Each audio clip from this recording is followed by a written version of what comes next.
How to fix screen flickering on Samsung. This tutorial shows you how to troubleshoot and resolve display flickering issues on your Android device.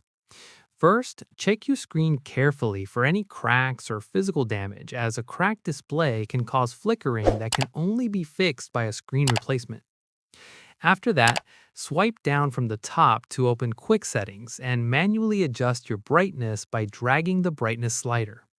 From there, make sure adaptive brightness is toggled off, as it can sometimes cause the screen to flicker while automatically adjusting. At this point, open the Settings app on your Android device. In the next step, scroll down and tap on Developer Options.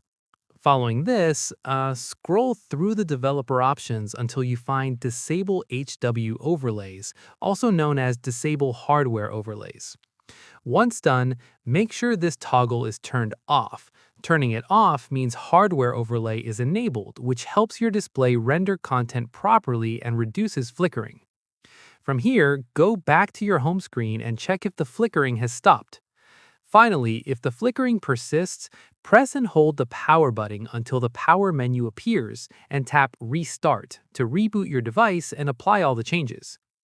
And that's it. If this Samsung guide helped you fix your screen flickering, give it a like, subscribe for more Android tutorials, and tap the bell icon for updates. See you in the next one.